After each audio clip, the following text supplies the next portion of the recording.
네, 그러면 이제 앞에 영상에서는 행복한 결혼과 그렇지 않은 결혼에 대해서 얘기를 우리가 해봤고, 두 번째 영상에서는 그러면 행복한 그런 연인 관계를 맺거나 행복한 결혼 관계를 맺기 위해서는 어떤 게 필요한지에 대해서 같이 얘기해 보려고 합니다. 그래서 제목을 보면 낭만적인 관계와 이것과 관련된 우리의 개인의 특성, 개인적인 자질, 이게 어떤 게 있는지 이제 먼저 살펴볼 거예요. 맨 처음에 얘기되는 거는 성인 애착 유형이에요. 네. 애착 유형이라는 게 뭐냐? 여러분 애착이라는 말 많이 들어봤어요?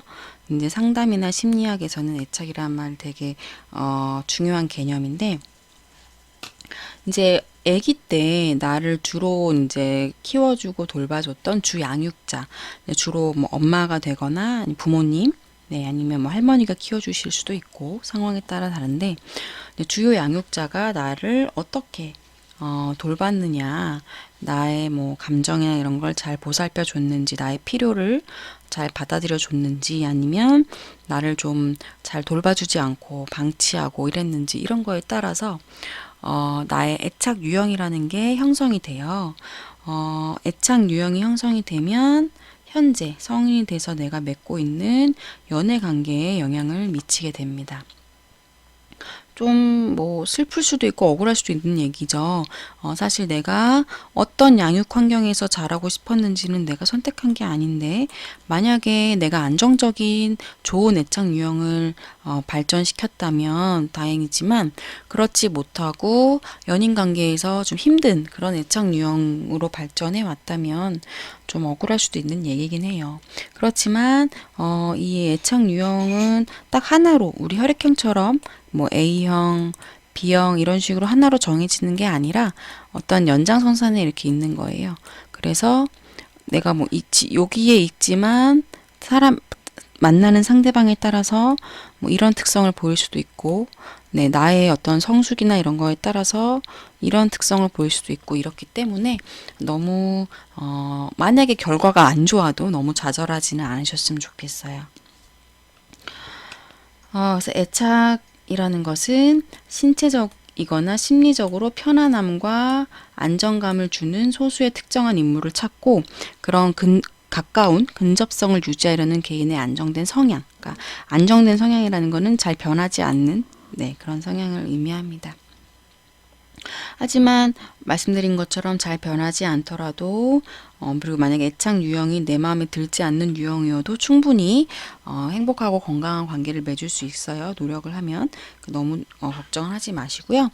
그래서 제가 이제 과제 강의 자료 올리면서 같이 이제 성인 애착 유형 검사지를 한글 파일로 된 걸 올렸는데, 그 검사를 한번 지금 실시해 보시면 좋을 것 같아요. 이제 뭐 강의 다 들으시고 실시해도 좋은데, 여기서 강의를 멈춰 놓고 그거를 이제 실시해 보면 이 뒤에 각 유형별로 제가 설명을 해 드릴 건데, 그걸 보시면서 자기의 특성을 좀 돌아볼 수 있거든요. 그래서 추천해 드리는 건 여기서 강의 멈추시고 성인 애착 유형 검사를 해 보시면 좋겠어요.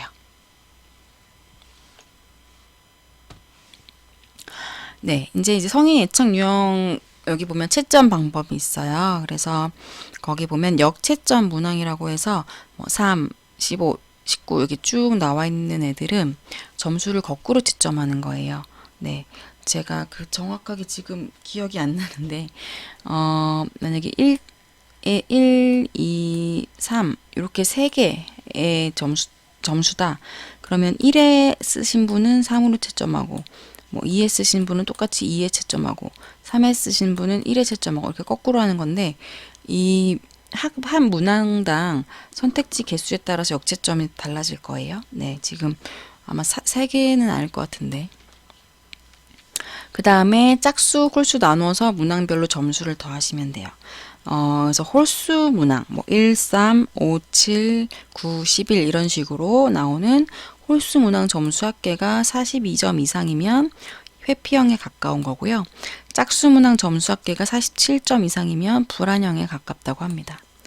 두 점수 모두가 42도 넘고 47도 넘으면 혼란형이고요. 두 점수 모두가 기준보다 낮으면 안정형이라고 해요. 그래서 여기까지 채점을 한번 해보시고 각각 유형이 뭘 의미하는지는 제가 설명을 해드릴게요.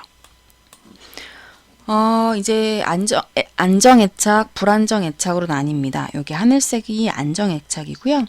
여기 하나, 둘, 셋, 세 가지는 불안정애착이에요.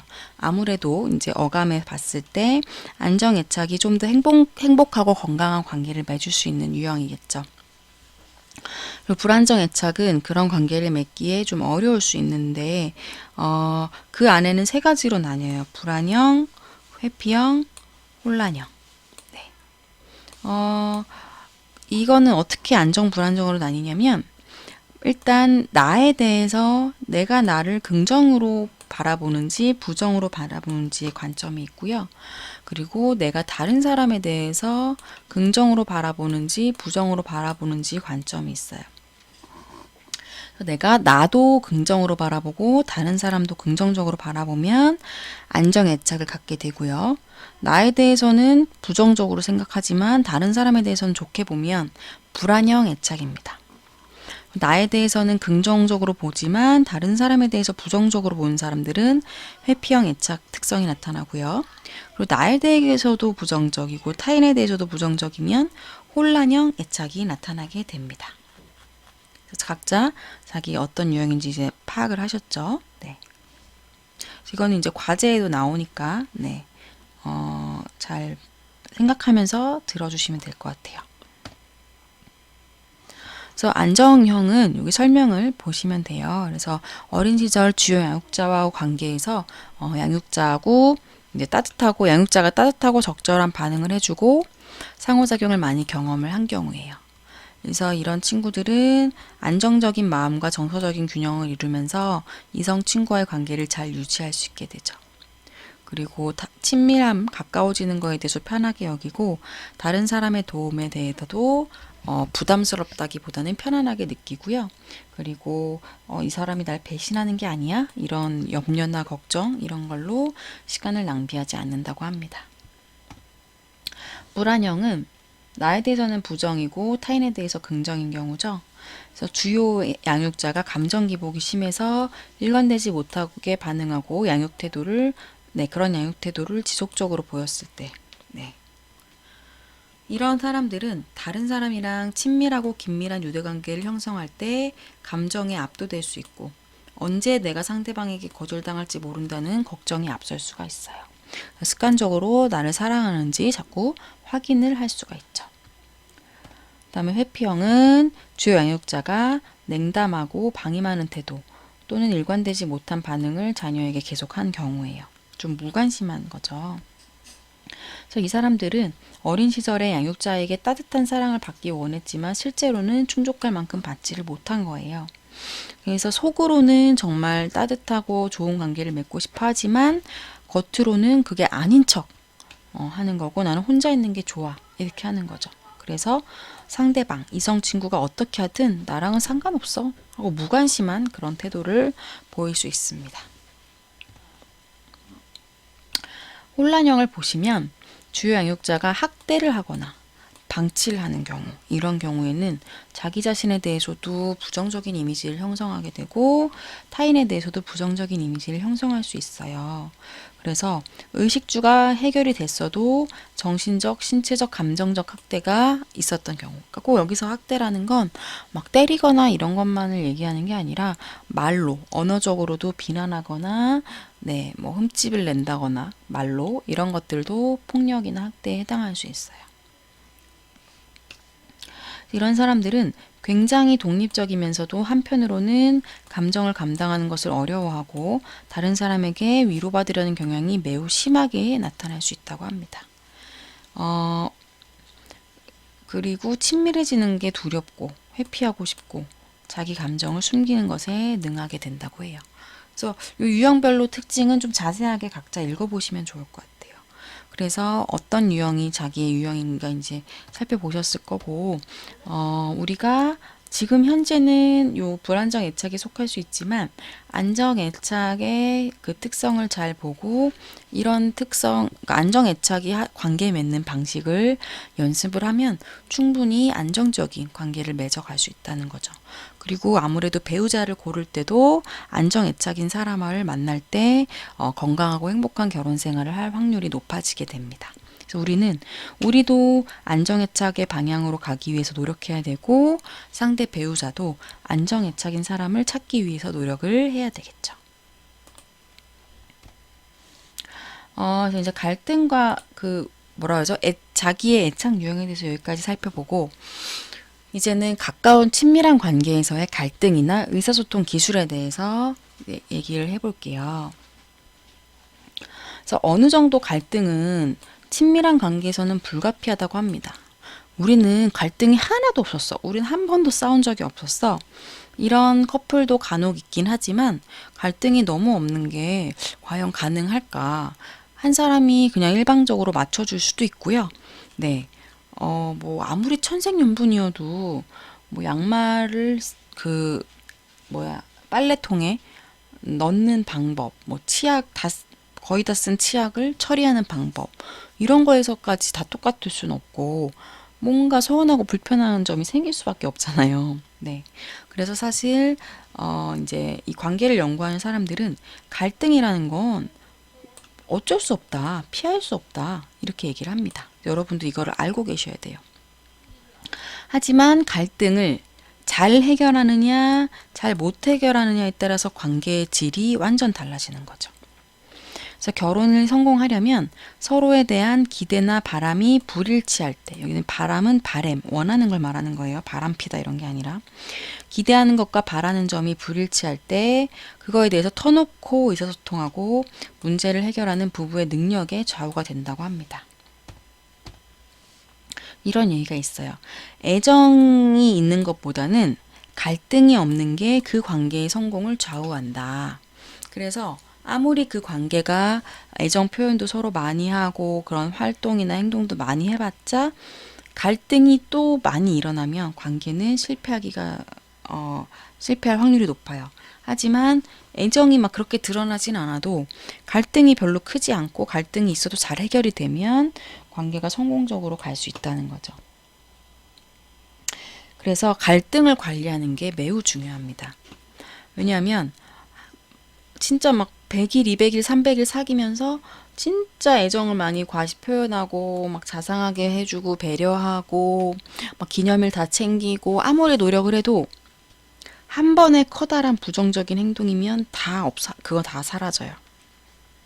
내가 지금까지 쌓아온 게 한 번의 부정적인 행동으로 무너집니다. 뭐 싸우다가 너무 막 격해져서 욕을 한다거나 나도 모르게 막 벽을 쾅 친다거나 뭐 술을 너무 많이 마시고 너무 크게 좀 실수를 한다거나 말 실수 같은 거 뭐 등등 뭐 외도를 한다거나 그거는 앞에 어떤 걸 아무리 잘해도 다 무산시킵니다.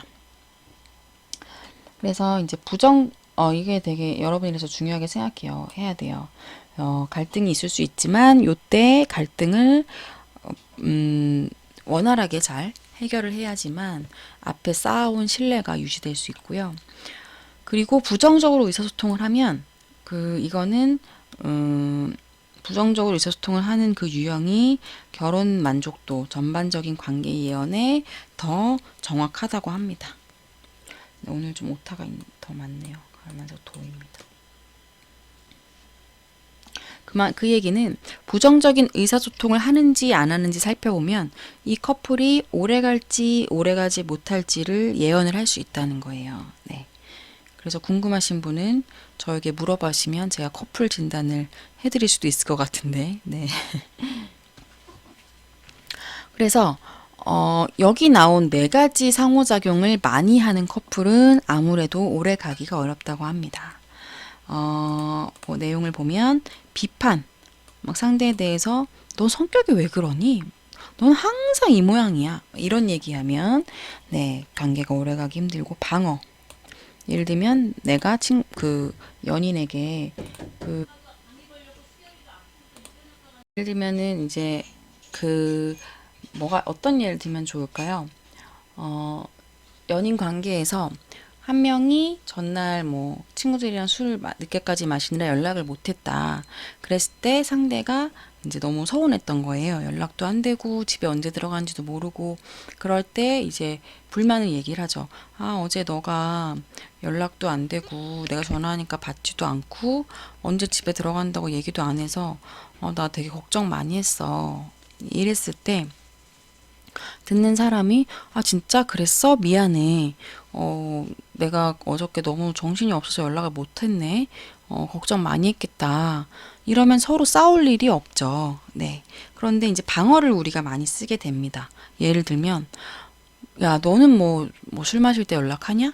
이런 식으로 상대를 더 비난한다거나 약간 변명되는 거. 아, 연락하고 싶었는데 친구들이 연락한다니까 막, 아, 뭐, 여자친구한테 잡혀 산다고 뭐라고 하는 거야. 막 이런 식으로 약간 다른 사람 핑계를 대면서 변명을 한다거나 이런 이제 방어를 하게 되면 그 처음에 불만을 제기했던 사람은 자기 얘기가 상대한테 안 들리는 것 같고 그러다 보니까 더 감정이 상하게 될 수 있죠. 무반응은 여기 보면 스톤 월링이라고 되어 있는데 벽 보고 얘기하는 것 같아요. 막 힘든 얘기하고 아니면 뭐 힘든 얘기, 그러니까 상대에 대해서 우리 관계가 좀 이런 면이 어려운 것 같아. 이렇게 좀 개선하고 싶어라고 하는데 상대가 반응이 없어요. 그냥 별로 대답도 없고 내 얘기에 대한 뭐 어떤 이렇다 저렇다 자기 의견도 없고 그러면 관계가 어려워집니다. 그리고 경멸. 상대에 대한 적대감이나 혐오감 이런 것들이 들어서 상대를 막 그런 식으로 쳐다보거나 경멸하는 눈빛으로 쳐다보거나 아니면 상대를 빈정거리거나 조롱하거나 욕설 혹은 호전적인 태도 이런 것들이 경멸인 거죠. 이 네 가지를 여러분들이 연인 관계에서 어느 정도 하는지 안 하는지 잘 생각해 보세요. 이 네 가지가 빈도가 늘어나면 그 관계는 오래 가기가 힘듭니다. 그래서 건강한 관계가 지속되려면 긍정적인 상호작용이 부정적인 상호작용보다 많아야겠죠. 어느 정도 비율로 많으면 좋을까요? 여러분들이 생각할 때 뭐 3대1, 4대1, 뭐 여러 가지 10대1, 뭐 여러 가지 생각할 수 있는데 연구자들이 얘기한 거는 5대1 정도 비율이라고 합니다. 그래서 긍정적인 상호작용은 자상한 태도, 배려하는 행동, 뭐 보살펴주는 행동, 애정 표현하는 거 이런 것들이고요. 이런 게 부정적인 앞에서 본 그런 부정적인 상호작용보다 5배 많으면 그 관계는 잘 유지될 수밖에 없습니다. 그리고 이제 부정정서에는 상호성이라는 게 있어요. 무슨 얘기냐면 상대가 나한테 막 비난을 했어요. 아, 너는 진짜 성격 좀 이상한 것 같아. 이러면서. 혹은 야, 너는 뭐 그런 걸 서운해하냐? 네가 애야? 막 이런 식으로 나를 되게 서운하게 했어. 그랬을 때 그런 기분 나쁜 말을 들으면 우리가 어떻게 행동하나요? 그럴 때 성인 군자, 부처님처럼 다 참고 허허허 하면서 아, 네가 그렇게 말하니까 내가 좀 속상하네. 이렇게 얘기할 수 있는 게 쉬울까요? 어려울까요? 보통 사람은 누군가 나한테 부정적으로 얘기를 하면 나도 보복하듯이 부정적으로 공격을 하게 돼요. 그렇기 때문에 둘 중에 한 명이라도 부정적인 상호작용을 먼저 시작하게 되면 싸움이 걷잡을 수 없이 커지게 됩니다. 그래서 부정적 상호작용을 서로 시작하지 않는 게 중요해요. 갈등이 있더라도 그거를 상대를 비난하지 않고 아이메시지를 활용해서 잘 표현을 하는 게 중요해요. 물론 아이메시지는 여기 강의 자료에는 없지만 궁금하신 분들은 아이메시지라고 찾아보시면 될 것 같아요. 그다음에 요구와 철수인데 이건 뭐냐면 여자들이 남자들보다 문제 해결을 더 요구를 하게 되고 결혼 생활에 대해서 향상을 더 요구하게 된다는 거예요. 남성들은 그렇게 결혼 생활에 막 불만을 많이 표현하거나 아, 우리 이런 해결책을 좀 가져볼까? 우리 이런 부분에 대해서 좀 개선을 해볼까? 이런 얘기를 잘 안 한다는 거죠. 근데 이제 여성들은 좀 더 뭔가 불만족할 때 문제 해결을 하자고 요구를 하고 결혼 생활이 좀 더 향상되길 원한다고 요구를 하게 되는데 이러다 보니까 아무래도 남성들은 여기에 이제 좀 귀찮을 수도 있고 피하고 싶고 이런 좀 진지한 대화를 별로 안 좋아하니까 철수하거나 방어적이 되거나 회피하는 그런 상호작용을 보일 수 있다고 합니다. 이런 특성을 알고 있으면 이제 여성의 경우에는 내가 문제 해결이나 결혼 생활 향상에 대한 요구를 좀 덜 해야 되겠구나. 행복한 결혼 생활을 위해서는 이런 생각을 할 수 있고 남성들은 내 배우자가 그런 요구를 할 때 내가 회피하기보다는 대화를 좀 들어줘야겠구나. 들어봐야겠구나. 적극적으로 대응해야겠구나. 이런 생각을 해볼 수 있는 거죠. 그리고 귀인에 대한 거는 상대 배우자나 연인이 나를 서운하게 하거나 문제되는 행동을 했을 때 관계를 더 좋게 만드는 귀인은 에이 그럴 만한 이유가 있었겠지. 나를 사랑하는 마음은 변함이 없을 거야. 이런 식으로 관계에 해가 되지 않는 방식으로 귀인을 하는데 결혼 생활을 잘 유지하지 못하는 경우에는 그거를 되게 상대의 지속적인 성향으로 귀인을 해서 아유, 저 사람이 또 저런 걸 보니까 나한테 관심이 없다는 거지 뭐. 저 사람 원래 그런 사람인 거야. 이런 식으로 얘기를 이제 생각을 하면 관계에 안 좋은 영향을 미치겠죠. 그리고 마지막으로 이 두 가지 관점이 나옵니다. 하나는 우리의 만남은 운명이었어. 이렇게 생각하는 거. 이거는 만남을 운명이라고 생각한 것 자체는 문제가 안 되는데 이런 경우에는 갈등이 생기면 우리는 안 맞는 사람들이야. 이렇게 생각해 버리는 거예요. 우리는 인연이 아니야. 그럼 뭔가 해결하려는 노력을 안 하게 되겠죠. 하지만 이제 행복한 결혼 생활 하는 사람들은 관계에서 생기는 갈등이나 실망은 불가피하고 이 자체를 나쁘게 바라보는 게 아니라 우리가 해결해야 되는 어떤 부분이 있는 거구나 하면서 긍정적으로 받아들인다는 거죠. 그래서 우리가 행복한 결혼을 위해서 그럼 어떻게 해야 되느냐? 네. 행복한 부부가 우리에게 알려주는 것을 보면 결혼한 지 15년 이상 잘 행복하게 살고 있는 300쌍의 부부에게 이제 물어봤대요. 그래서 행복하고 장기적인 결혼 생활을 가능하게 하는 게 뭐냐고 했을 때 우리의 예상과 달리 우정과 헌신이라고 합니다. 그래서 우정이라는 거는 어떤 거예요? 우리는 이제 사랑이라던가 열정이라던가 뭐 스킨십 이런 것들을 떠올릴 수도 있지만 여기서는 우정이라는 얘기가 나왔는데 깊고 오래가는 우정, 재미있고 신나는 활동을 배우자랑 같이 할 수 있다는 게 행복한 결혼 생활에 도움이 많이 됐다. 그래서 이분들이 하는 얘기는 이런 거예요. 배우자는 나의 가장 친한 친구다. 나의 배우자를 나는 한 인간으로서 좋아한다. 이 말이 좀 저한테 의미가 있던 게 우리는 사랑하는 사람이랑 이제 연애를 하고 결혼을 하는데 사랑한다고 해서 내가 그 사람을 한 인간으로 좋아하는 거랑은 좀 달라요. 한번 잘 생각해 보세요. 저도 이제 20대 연애했을 때를 기억을 해보면 한 인간의 특성은 내가 별로 좋아하는 스타일은 아닌데 그래도 사랑에 빠지는 경우가 꽤 있단 말이에요. 그래서 중요한 건 하지만 좋아도 해야 된다는 뜻이 뭐냐면 내가 그 사람에 대해서 사랑에 빠져들고 열정적인 마음도 들어야 되지만 그냥 인간 자체로 그 사람의 성향, 성격, 그 사람의 취향 이런 것들이 인간으로서 좋아야 된다는 거죠.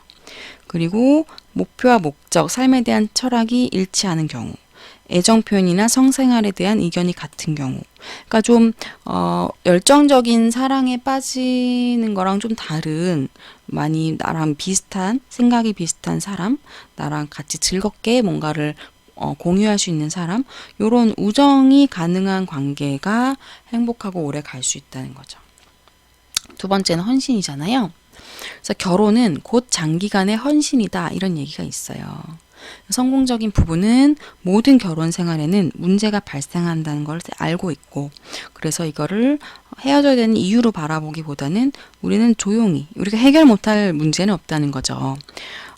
조용히 문제에 대해서 논의를 하고 우리가 노력을 기울이고 헌신하면 문제를 해결할 수 있다는 거예요. 그리고 마지막은 유머와 웃음이에요. 그래서 부부가 함께 웃고 즐기는 게 매우 중요하고 또 상대 배우자를 선택할 때 유머 감각을 높은 자질로 평가를 합니다. 그래서 부부가 오래 살다 보면 신혼일 때처럼의 그런 스킨십이나 이런 거는 점점 감소를 하겠죠, 아무래도. 네. 뭐 그런 얘기 있잖아요. 가족끼리 왜 이래? 뭐 이런 거. 네. 여러분들 아직 경험 못 해보셨겠지만 스킨십은 점차 감소하지만 유머는 감소하지 않아요. 유머는 더 증가할 수 있어요. 그래서 결혼 50주년 부부들, 50주년이라는 거는 행복하고 성공적인 결혼을 거의 해 오셨다는 얘기죠. 아니면 더 일찍 헤어졌거나 했을 테니까. 50주년이 된 부부들한테 물어봤을 때 부부가 함께 웃으면서 즐기는 것이 결혼 생활을 지속하게 했다고 합니다. 그래서 이 세 가지를 다 조합해서 보면 우리가 성공적이고 행복한 결혼을 위해서는 우정이 가능한 관계를 만나야 되고 그 관계에서 서로 헌신을 해야 하고요. 그리고 일상에서 함께 유머를 찾는 요 세 가지가 조화롭게 있을 때 성공적인 결혼을 할 수 있다는 거죠. 여러분이 결혼을 할 상대, 꼭 결혼까지는 아니어도 연인을 찾는다면 여러분이 재미있어서 웃는 거에 100% 일치하는 가장 친한 친구를 찾으래요. 네. 물론 20대 초반에는 이런 친구한테는 크게 이성적인 매력을 못 느낄 수 있어요. 너무 비슷하거나 이러면. 네. 하지만 성공적인 결혼을 위해서는 이렇게 우정이 가능한 그리고 함께 유머 코드가 맞고 함께 웃을 수 있고 함께 어떤 활동이나 이런 걸 즐길 수 있는 사람을 찾으라는 거죠. 그러면 당신은 틀림없이 오래도록 헌신하며 관계를 맺는 것이 더 수월해질 것입니다. 그래서 여러분들이 오늘 수업을 계기로 자신의 이제 미래, 어떤 사람과 연애를 하고 결혼을 해서 어떤 결혼 그 관계를 만들어 나갈지, 어떻게 성공적인 결혼을 할지에 대해서 그려보시고 생각해 보시는 시간이 됐으면 좋겠어요. 5주차 과제는 앞에 중간에 했던 성인 애착 그 첫 번째 영상에서 했었죠. 죄송해요. 이번 두 번째 영상. 네. 성인 애착 검사 결과가 뭔지 한번 써보시고 나의 애착 유형을 생각했을 때 연애 관계에서 나의 장점은 뭐고 나의 보완할 점은 뭐지 한번 적어보시고요. 이건 연애를 하고 있는 사람만 쓰라는 게 아니라 미래에 아직 지금 연애를 안 해본 사람이면 미래의 연애 관계에 대해서 써보는 거예요. 그리고 미래의 나는 어떤 배우자를 만나서 어떤 결혼 생활을 하고 싶은가 써보시고요. 만약에 현재 결혼 상태면 뭐 그거를 토대로 쓰셔도 됩니다. 그래서 기한은 4월 18일 토요일까지 작성해 주시고 분량은 많이 쓰시라는 건 아니고 그냥 진솔한 내 얘기를 적당하게 써주시면 돼요. 2페이지 내외로 부담 갖지 말고 써주시면 될 것 같아요. 그래서 5주차 강의는 여기까지 하도록 하고요. 네, 오늘도 좀 더 행복에 대해서 고민하는 하루가 되셨으면 좋겠습니다. 네, 수고하셨고요. 다음 주에 뵙도록 할게요.